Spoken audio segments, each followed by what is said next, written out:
For more than a decade, I've documented women in the developing world as they struggle to secure for themselves and their families the most basic of human rights in an environment of poverty, corruption, disease, armed conflict, and rape. I do not consider these women's issues.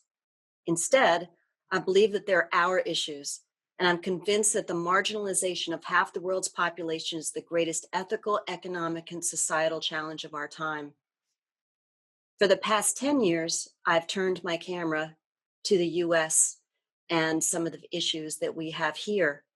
Since 2013, I focused my journalistic attention on the consistently underreported sexual abuse of women and men in the US Armed Forces and the military's pattern of blaming, harassing, and discharging victims. As I worked on the battle within sexual assault in America's military, veterans told me in detail not just of the violence of the sexual assault and the ensuing emotional trauma, but how their injury was compounded by the futility and indignity of reporting attacks to indifferent commanding officers and elected representatives. I'd like to show you some of the images from this project.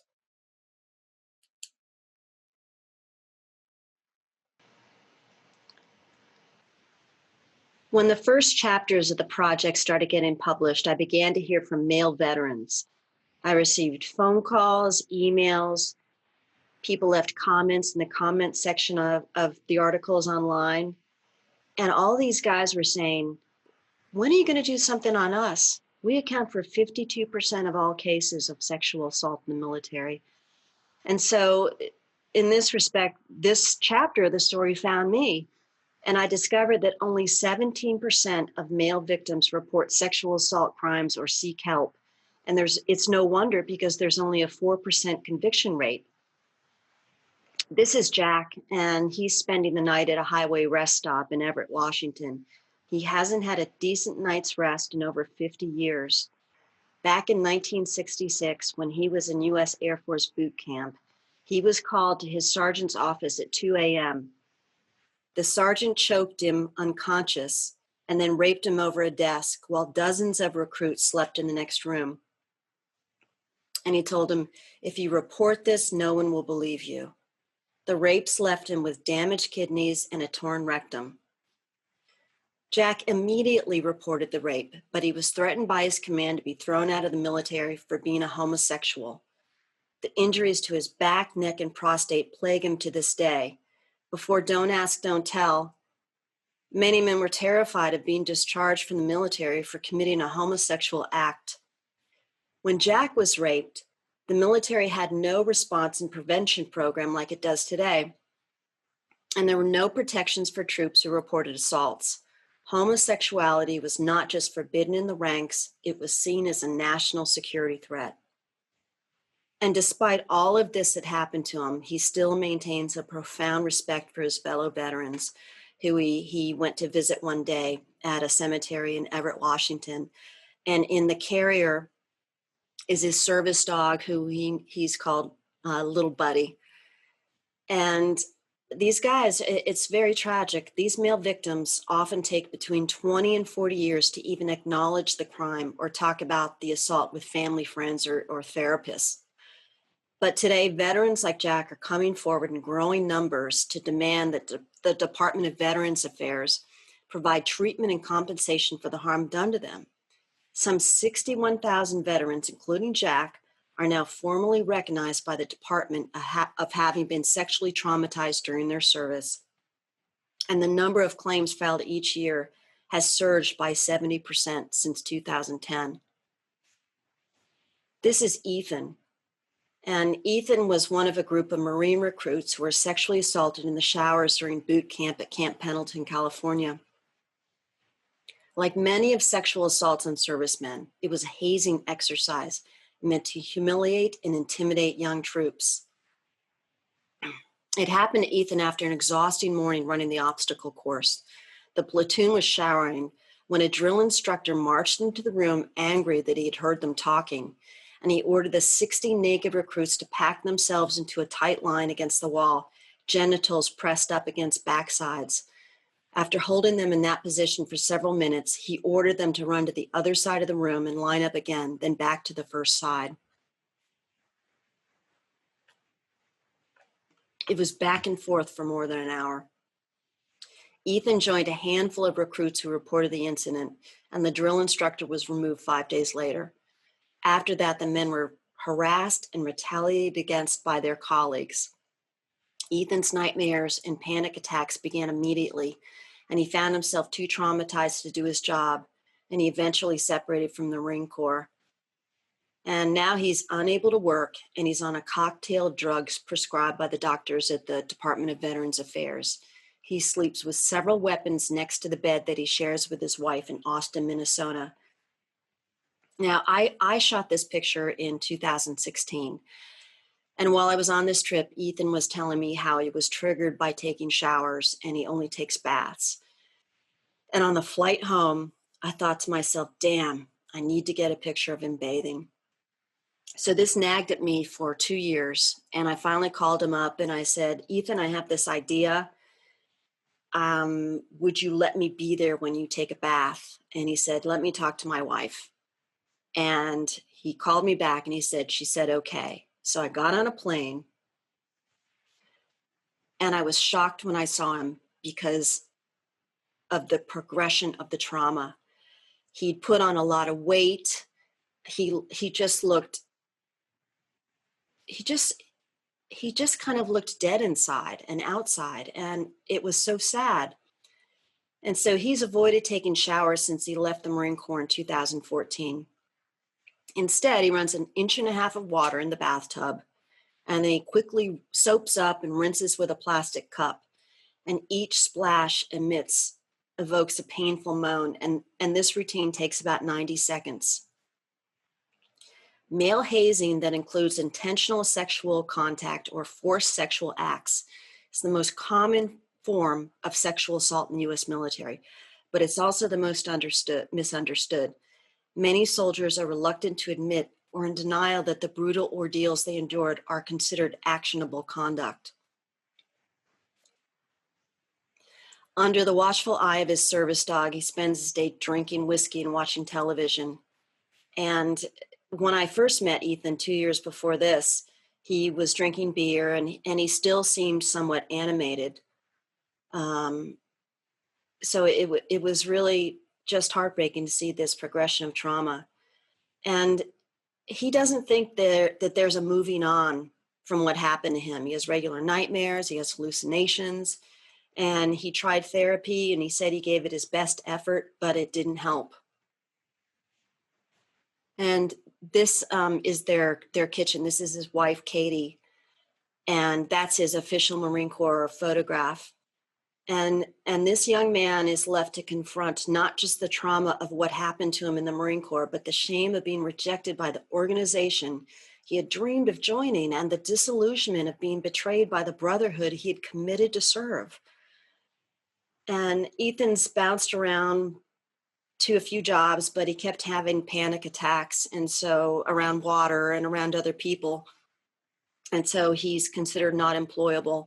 And he's been to inpatient therapy twice, but he didn't find very much relief from it. And thank goodness he gets a small check, a disability check from the VA. Bill Minix, 64 years old, takes a break from building a picnic table to embrace his service dog, Elsa, and this is at his mother-in-law's home in Pacific City, Oregon. A few weeks after he joined the U.S. Air Force in 1973, he went AWOL after being raped 4 times, and the military records show he was gone 27 days in all. Military sexual assault victims are required to report criminal behavior up the chain of command. So Bill was forced to report his repeated sexual assaults to one of his rapists. 6 months later, he was given an other than honorable discharge from his military service. And this is with his wife, Georgie, and his mother-in-law praying before dinner. When Bill he got out of he was discharged, he got on a plane, his sister picked him up from the airport, and he was too ashamed to tell anybody in his family why he was kicked out of the Air Force. And they were just too ashamed to ask. And their attitudes seemed to be, what would people at church say? What would the neighbors think? And he didn't speak a word to anyone about having been raped, not for the next 40 years. His parents never spoke to him again, and they died not knowing the truth.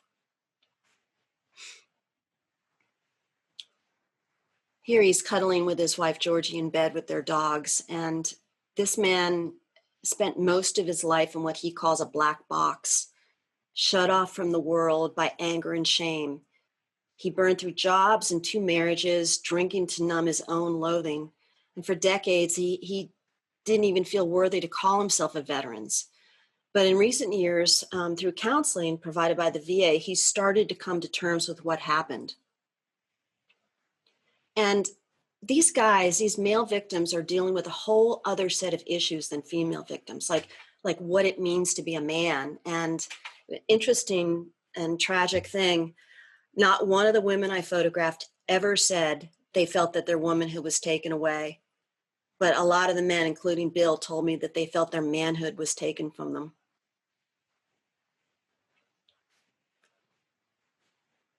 For the first time in November of 2018, Bill decided that he was strong enough to become a member of the Bend, Oregon Band of Brothers Veterans Organization. And so he decided that he was going to be in the Veterans Day Parade. He'd never done this before. And when he and his wife got to the meeting place where the guys were meeting before getting in their cars, he sat away from all the other veterans, and you could see that he just didn't feel comfortable. And, watching these guys wearing some of their old uniforms, wearing the hats, and it was hard for him, and it triggered him.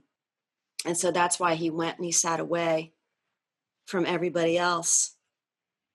But that afternoon, despite feeling that he didn't fit in with his fellow veterans, he drove his Jeep in the parade. And there, with his beaming wife, Georgie, looking on, he began to wave at those gathered on the streets of Bend. It was an amazing moment. And the next day, all the guys got together and they had this brunch, and they're reciting the Pledge of Allegiance. And this work was published in the New York Times in September of 2019. And after it was published, Bill was walking to his car after seeing his therapist, and one of the guys from this organization came up to him in the parking lot and said, "You ought to be ashamed of yourself. You shouldn't be in this organization. You've brought shame on all of us." And of course, Bill was really upset, but he talked it out with his wife and his therapist, and he decided to go back.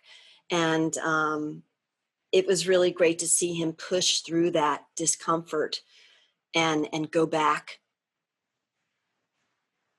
So the trauma that he endured in the Air Force destroyed his relationships with his kids. And these male victims often leave a trail of broken marriages and bad relationships with their kids and their friends, and substance abuse and problems with anger.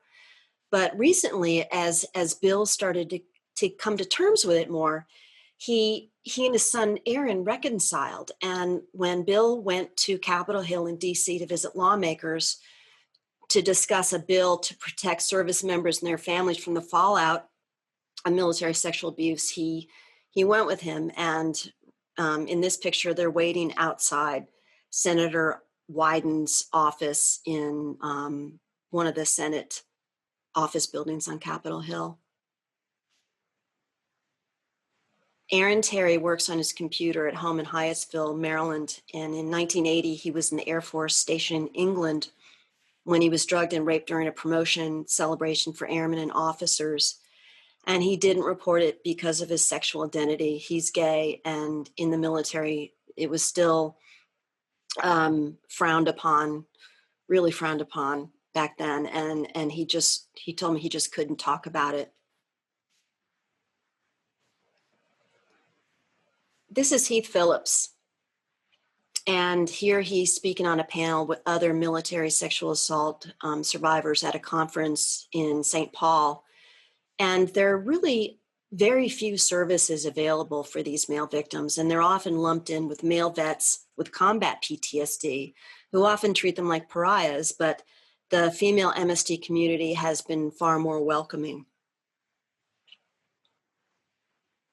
Heath appeared at the U.S. Coast Guard station in Nevada, California, as part of the Coast Guard's Sexual Assault Prevention and Response Recovery Program.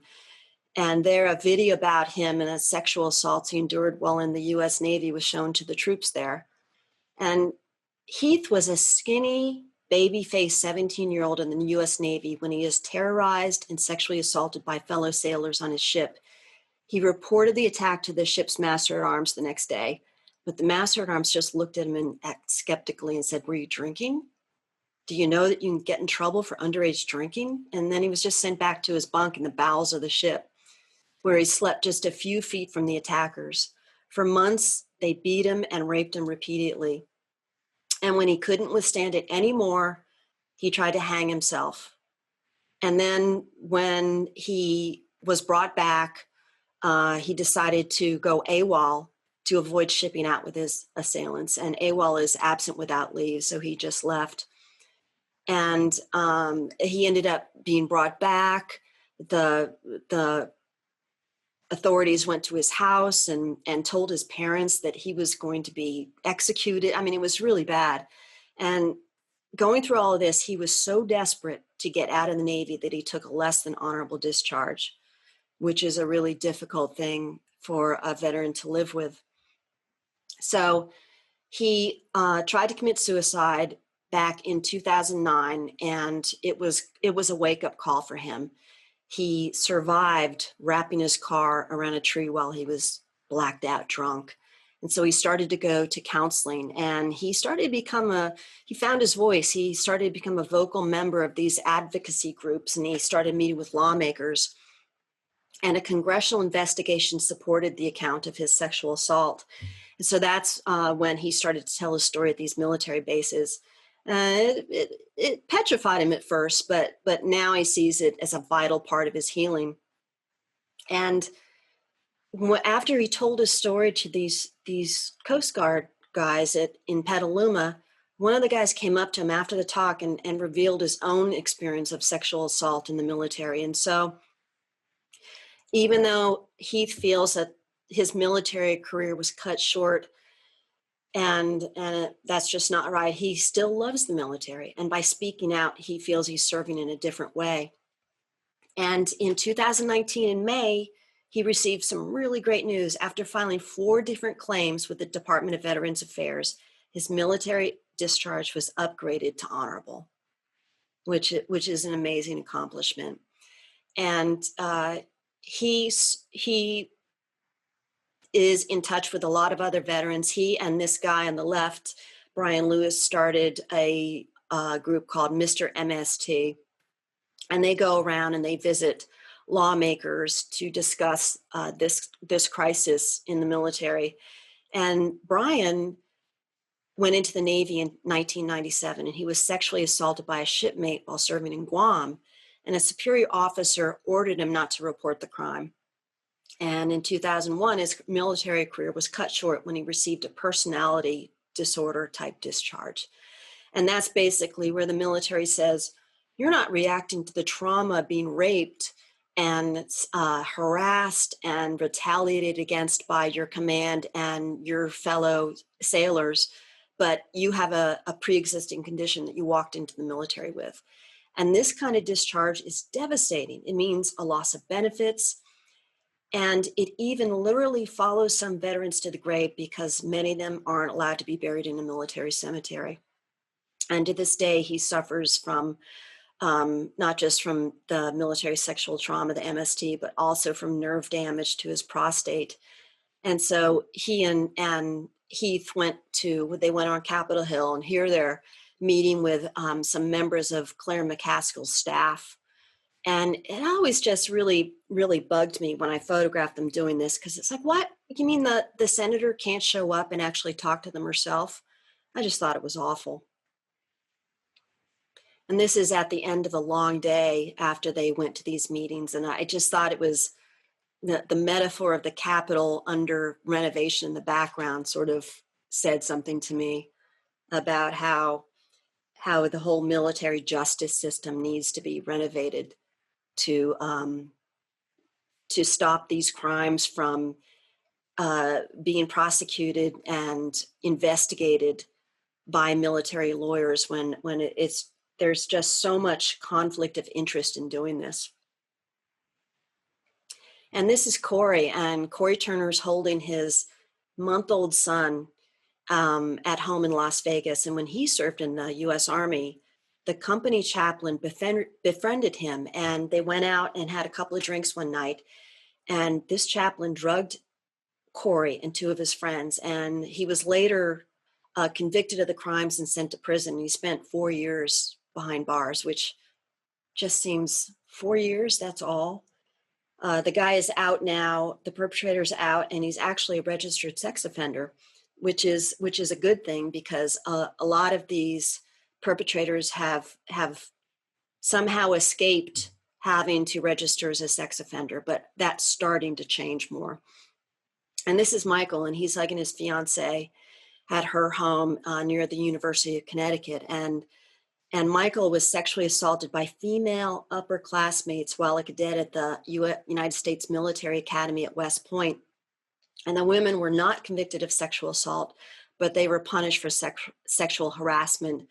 But he ended up leaving West Point because of the retaliation and the harassment against him by his perpetrator's friends. And so now he goes to college, and he's trying to rebuild his life.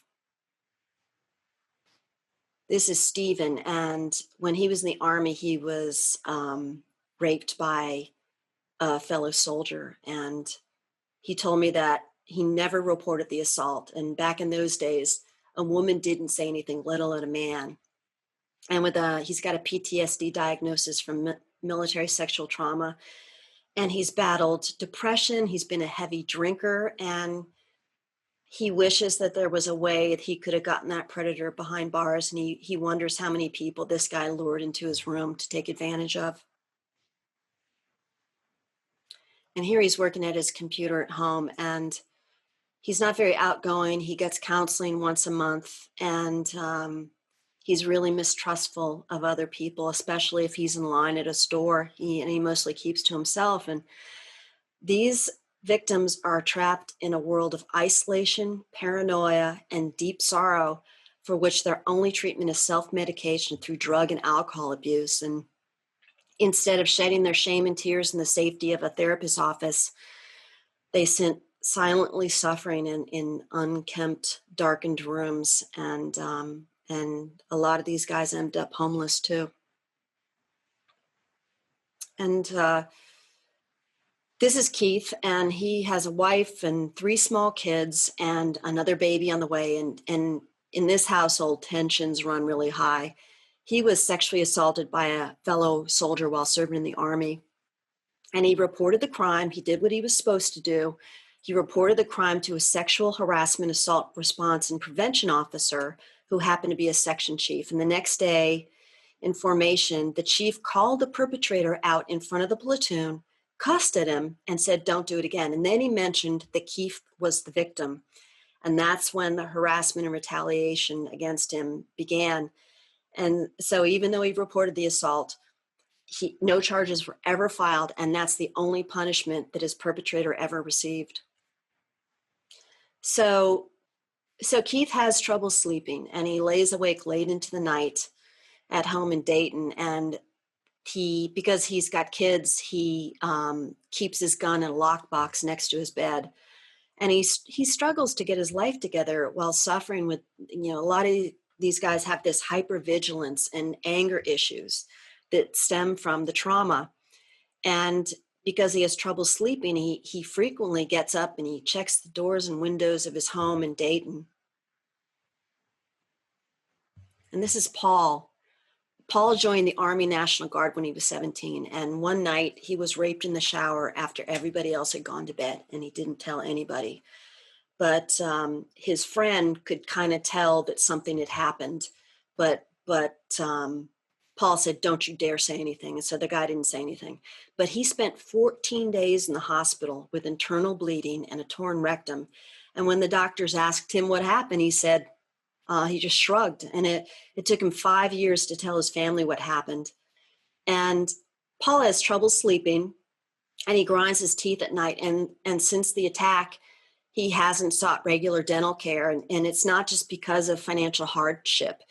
He finds it difficult to have someone in his personal space hovering over him, especially if he's going to be under anesthesia. So he resolves his dental issues by himself, usually by extracting his own teeth. And I made this picture at the end of my trip, and I was in the room where I was sleeping one night, and he knocks on the door and he says, "I have one more thing to show you." And that's when he showed me his teeth. So during the years when he was in the Army, only 3% of male victims reported the assaults, and those are Department of Defense estimates. And the percentage has increased nearly sixfold since then, but the vast majority of men who are sexually assaulted never report it. And a few months after he was assaulted, he was given a general discharge from the Army, and he went home to Salt Lake City. And his family wondered why he stopped going to church, how he started drinking, he struggled to hold a job, and he even questioned his own sexuality. So when I go and visit somebody like this, if I can, if they allow me to, I stay in the house. And the whole time I'm there, it's never comfortable. I feel weird. I think they probably feel weird. But I know that I have to be there if I'm going to get really intimate pictures. And so I'd been there a few days, and one night they said, "Let's go to the store." They wanted to get some groceries. So I was really tired. And I thought to myself, I think I might stay in the car and just play my game on my phone. But I thought, no, you got to push through it. You got to push through that exhaustion and just feeling emotionally drained.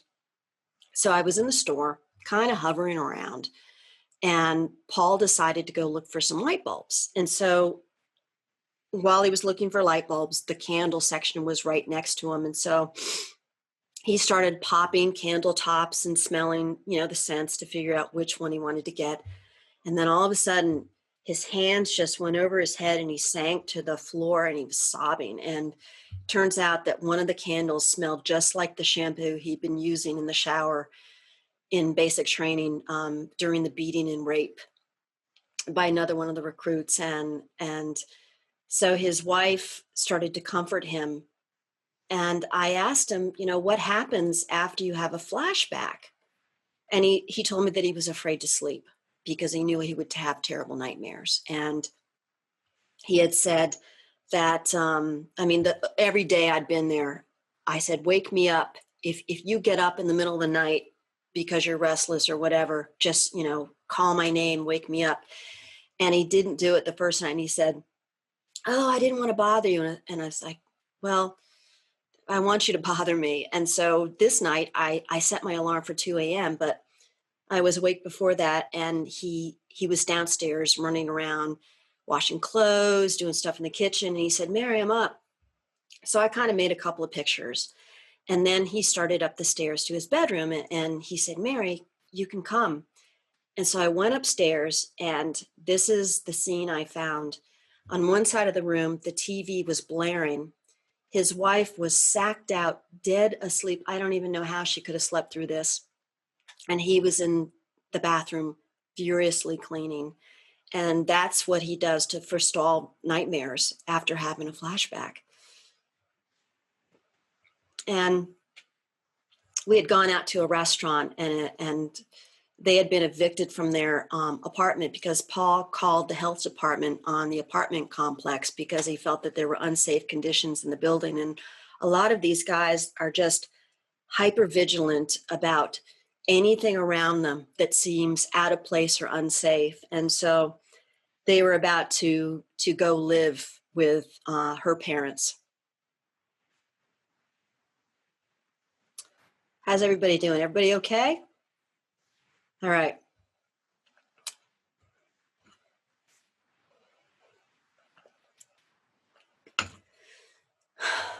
This is Billy Joe Capshaw. And when he was 17, he joined the Army to help support his family who were living in Hot Springs, Arkansas. His mother signed for him to get in, and he was shipped off to Germany, where he spent the next 18 months being beaten, raped, and tortured by his roommate, the notorious serial killer, Jeffrey Dahmer, and who after he was discharged from the army was committed 17 murders, dismembering and eating some of the 17 men and boys he killed. And he ended up going to prison. He was killed by another inmate a couple of years after he got there. And Billy reported the abuse all the time. And he says the army did nothing to protect him. And at one point, he jumped out of a second-story window to get away from Dahmer. And he was sent to the infirmary. And then after he got better from his injuries, he was literally dragged back into the room by another soldier. And Dahmer used vials of lorazepam and ketamine to sedate Billy. He tied him down to a bed with the motor pool rope, and he beat him with a metal bar. And Billy still has a thumbprint visible on his cheek after nearly 40 years from Dahmer trying to muffle his screams with a clenched hand. And the few years that Billy spent in the army were the worst years of his life. But even though all that happened to him, to this day, he still wears an Army veteran baseball cap. And he told me that it deflects unwanted questions from strangers about the marks on his face. And he feels that it explains the scars all over him, and people don't ask what happened. And Billy, his injuries, his scars reminded me of a burn victim, and they were all over his body. And this is a letter that's a reference letter from a supervisor in Billy's command. And in this photograph, you can see Dahmer in the very back, and Billy's up there on the left. And when he showed me this, he said, "Look at me. I look drugged. I'm in a bathrobe." And Dahmer used to lock him in the room, and it was just this horrible, horrible story. And so one day they came to Billy and they said, "You're going out in the field." And Billy had been locked up in this room. He'd never been out in the field. And so they had him get in his uniform. He had lost so much weight that they had to safety pin his pants together to stay on him. And he went out in the field. They gave him a weapon with no bullets. And it turns out that while he was gone, the military got rid of Dahmer, and they discharged him for alcohol abuse. And soon after, Billy was given an honorable discharge, and he was sent home, where he stayed in his room for the next 5 years. This is his best friend, Billy Runyon, and these guys have known each other since they were 9 years old. And for a long time, the only person Billy ever told was his best friend, and his response was, "I'll never tell anybody." And Billy said, and he didn't. That's a pretty good friend, because his friend knew that it would get around and it would hurt Billy. And Billy often stays up late drinking beer and watching music videos on his computer, and the kitchen light is always on. The effects of military sexual trauma include depression, substance abuse, paranoia, hypervigilance, and feelings of isolation. Every night, Billy sleeps on the couch in his living room with the kitchen light on, and he says he can't sleep in a dark room or in a bed because he was raped in a bed.